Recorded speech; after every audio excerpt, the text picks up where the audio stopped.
Halo semua, balik lagi di channel Toraokun.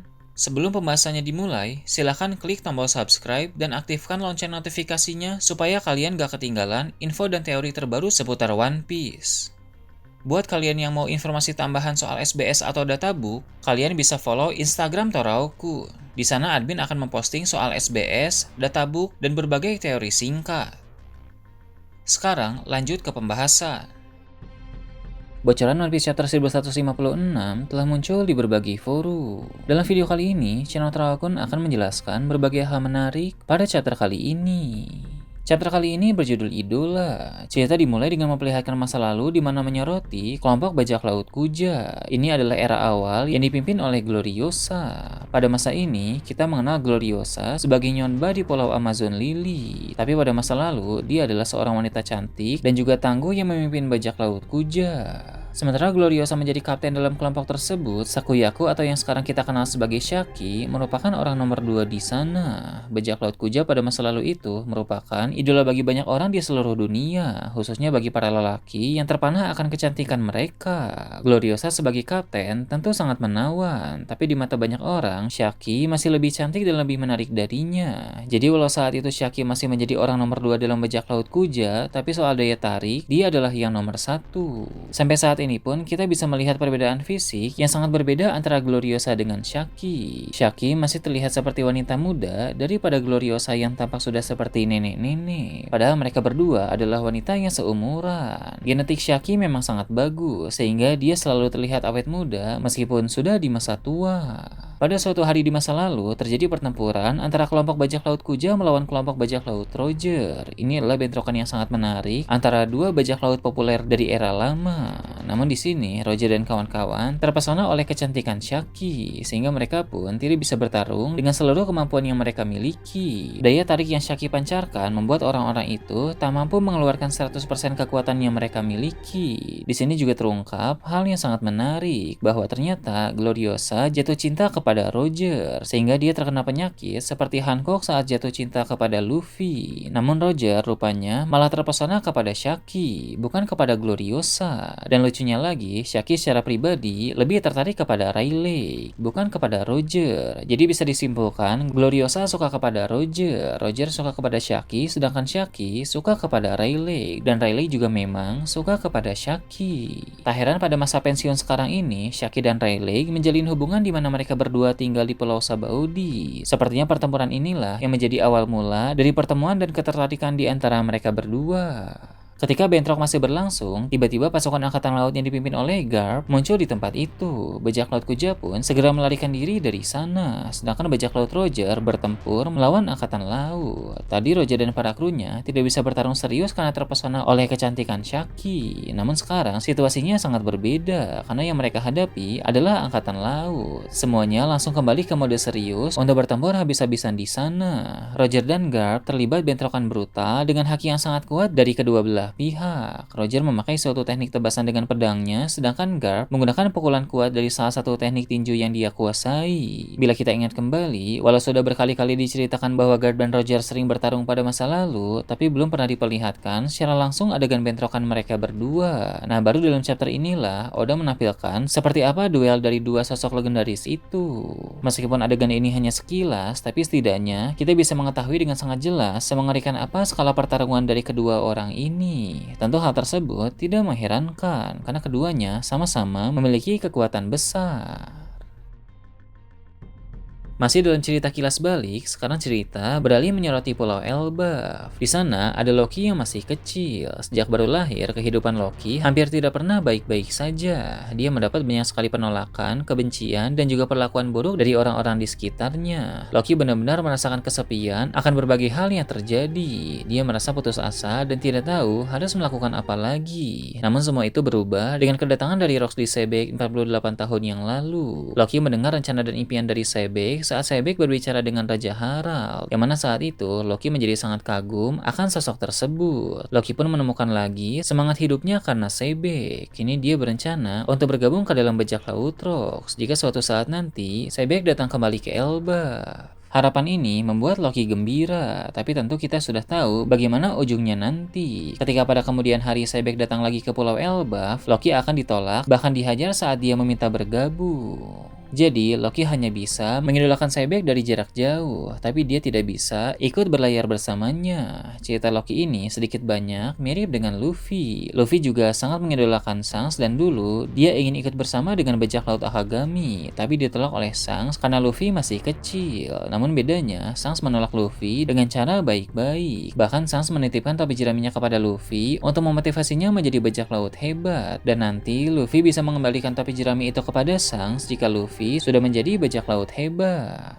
Perlakuan Shanks kepada Luffy itu jauh berbeda dengan perlakuan Sebek kepada Loki. Sebek menolak Loki sambil menghajarnya.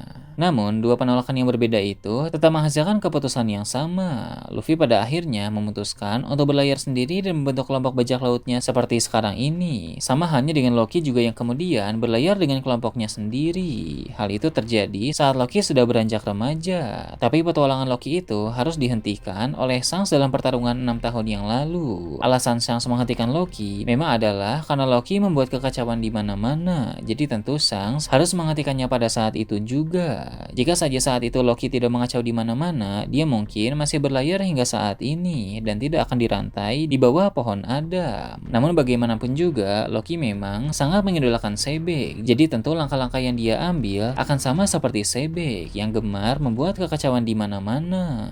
Meski memang petualangan Loki dulu sempat dihentikan oleh Shanks, namun kini setelah Loki dibebaskan bahkan direkrut langsung oleh Luffy, setelah insiden Elbaf selesai nanti, Loki pasti akan berlayar lagi. Belum jelas apakah dia akan berlayar sendiri atau berlayar bersama dengan Luffy. Jika berlayar bersama dengan Luffy, posisinya juga masih belum menentu. Apakah benar-benar menjadi kru Luffy tapi kapalnya terpisah atau Loki hanya sekedar aliansi saja?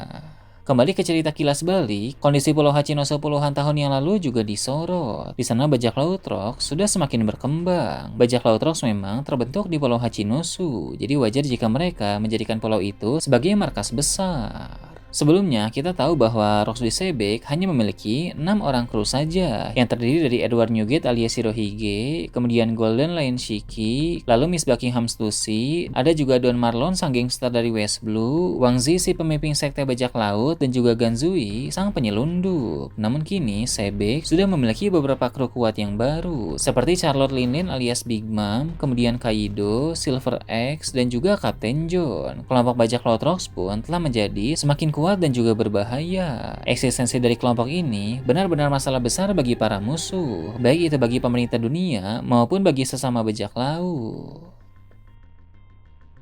Di Pulau Hachinosu pada masa lalu itu, Sebek memberitahu para krunya bahwa Elbaf memiliki peran yang sangat penting untuk menghancurkan Marijoice nanti. Jadi Rocks di Sebek ini tahu banyak hal tentang kebenaran dunia, walau belum jelas dia mengetahuinya dari mana. Namun tentu, sebagian besar pengetahuan Sebek tentang rahasia dunia itu berasal dari buku-buku sejarah. Karena Kurohige sebagai anak Sebek memiliki hobi meneliti sejarah. Jadi tentu Sebek sebagai ayahnya pun memiliki hobi yang sama, yaitu membaca sejarah. Kemudian, Sebek juga menjelaskan bahwa dia punya 2 rencana besar sebelum menghancurkan Marijoice. Pertama, dia membutuhkan 2 buah iblis, yang mana salah satu dari buah iblis itu berada di Pulau Elbaf. Dari hint yang sudah beredar, sepertinya buah iblis itu adalah Hito-Hito Nomi model Nika dan juga Yami-Yami Nomi. Untuk buah iblis yang ada di Elbaf, tampaknya adalah Hito-Hito Nomi model Nika. Karena cerita mitologi tentang Dewa Matahari Nika berasal dari pulau itu, sehingga bukan hal aneh bila buah iblis berkekuatan Nika itu pun disimpan di negeri para raksasa tersebut. Jadi Luffy memang memiliki kaitan erat dengan Pulau Elbaf. Sebab buah iblis yang dia makan itu dulunya berasal dari Pulau Elbaf. Karena itulah Luffy tampak cepat sekali akrab dengan para raksasa yang ada di Pulau Elbaf. Bahkan orang yang sangat menutup diri seperti Loki saja bisa langsung akrab dengan Luffy.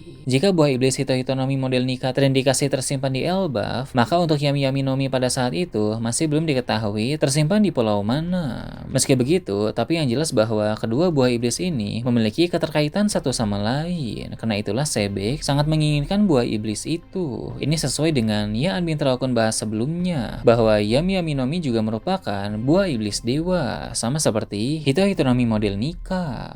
Dalam ensiklopedia buah iblis, Hito Hitonomi model Nika namanya diganti menjadi Gomu Gomu no Mi dengan keterangan bahwa buah iblis itu adalah Paramecia karet. Sedangkan Yami Yami no Mi keterangannya juga diganti menjadi buah iblis Logia kegelapan. Padahal fakta sebenarnya adalah buah iblis tersebut merupakan mythical Zoan dewa. Hito Hitonomi model Nika adalah mythical Zoan dewa matahari, sedangkan Yami Yami no Mi adalah mythical Zoan dewa kegelapan. Kemudian, selain rencana pertama yaitu menemukan dua buah iblis, ada juga rencana kedua yang sudah Sebek siapkan, yaitu dia harus menemukan di mana para raksasa dari kelompok Galeila berada. Seperti yang telah dijelaskan dalam 2 chapter lalu, Galeila ini berbeda dengan Galeila Company yang ada di Water Seven. Galeila yang dimaksud di sini adalah sekelompok raksasa pembuat kapal yang mempersenjatai diri mereka dengan sebuah palu. Banyak orang yang menganggap bahwa keberadaan dari kelompok itu hanya sebuah legenda saja, padahal mereka memang benar-benar pernah ada pada masa lalu.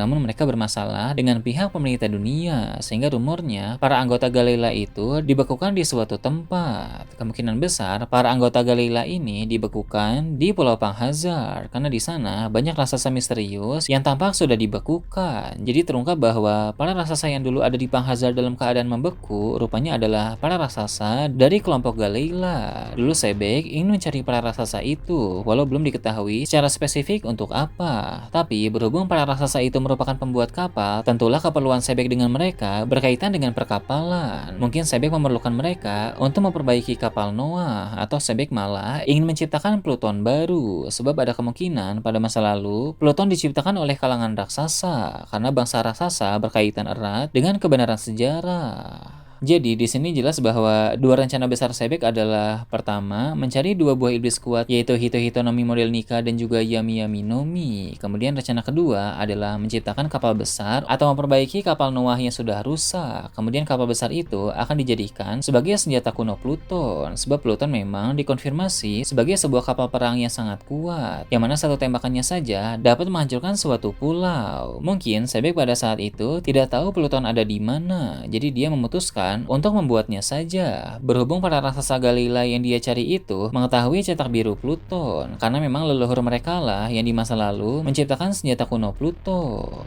Dengan mengetahui fakta ini, jelas bahwa di perang akhir nanti, Luffy dan Kurohige akan bekerja sama untuk melawan pemerintah dunia. Karena dua buah iblis yang Sebek incar ada pada dua orang itu. Hito Hitonomi model Nika ada pada Luffy, dan Yami Yami no Mi ada pada Kurohige. Keduanya memang sudah ditakdirkan untuk bekerja sama melawan Im Sama. Nah itu tadi berbagai hal menarik pada chapter 1156. Gimana menurut kalian? Silahkan tulis di kolom komentar di bawah. Oke, segitu aja untuk pembahasan kali ini. Jangan lupa like, share, dan subscribe untuk video menarik selanjutnya.